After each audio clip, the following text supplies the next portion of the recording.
जय जिनेंद्र। मैं सरिता जैन काला आगरा से आज फिर से उपस्थित हूँ आप लोगों के सामने एक नए टॉपिक के साथ, चिंता से चिंतन की ओर।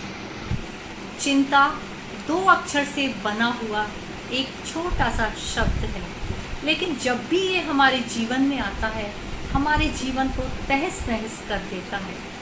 हम शारीरिक और बौद्धिक दोनों ही तरीके से कमज़ोर हो जाते हैं। आज दोपहर को जब मैं स्वाध्याय करने बैठी तो मैंने बहुत ही सुंदर दो बातें पढ़ी।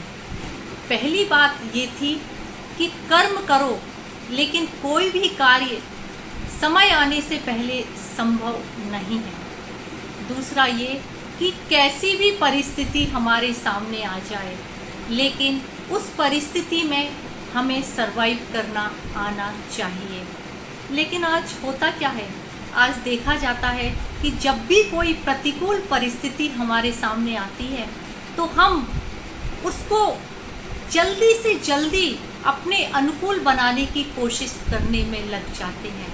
और होता क्या है कि ऐसा करते समय जब बात नहीं बनती है तो हम चिंता के गहरे सागर में डूब जाते हैं और एक मकड़ी की तरह हम चिंता के जाल में उलझते ही चले जाते हैं।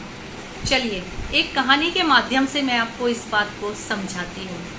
एक बार एक गांव में एक चिंता नाम की लड़की रहती थी। बहुत ही समझदार, सुंदर और हर किसी के दिल पर राज करने वाली लड़की थी। एक बार क्या होता है कि वो पास में ही गांव में एक कुआं होता है, वहाँ जाकर वो जोर जोर से रोने लगती है।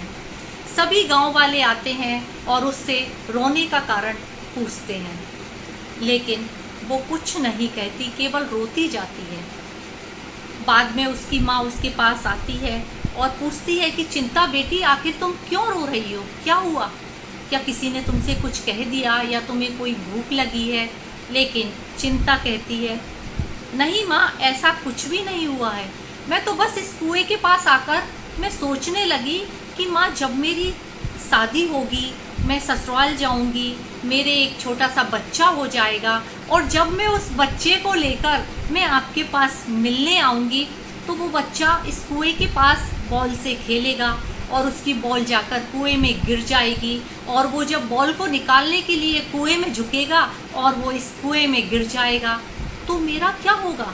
माँ, मैं यही सोचकर जोर जोर से रो रही हूँ। जब चिंता की बात सारे गांव वाले सुनते हैं तो जोर जोर से हंसने लगते हैं, लेकिन चिंता और जोर जोर से रोने लगती है।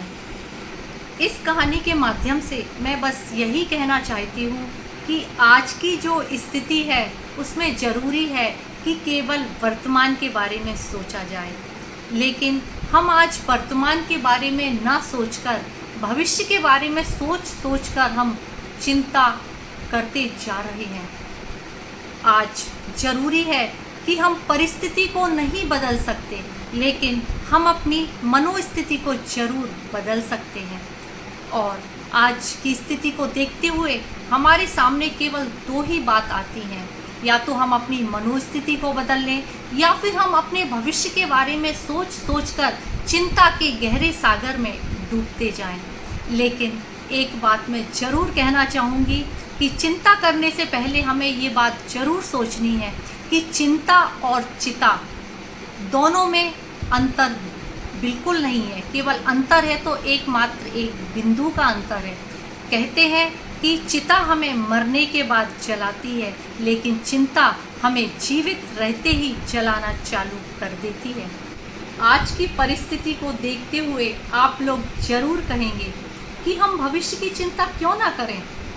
मैं भी कहती हूँ कि भविष्य की चिंता ज़रूरी है, स्वाभाविक है, लेकिन उस चिंता के साथ चिंतन का होना बहुत ज़रूरी है, क्योंकि चिंता जहाँ हमें अंधकार की कुएं में ढकेलती है, वहीं चिंतन हमें अंधेरे से उजाले की ओर ले जाता है, हमें एक मजबूती प्रदान करता है, हमें शक्ति प्रदान करता है। चिंतन या आत्मचिंतन करने से हम हर परिस्थितियों का सामना बड़ी मजबूती के साथ कर सकते हैं।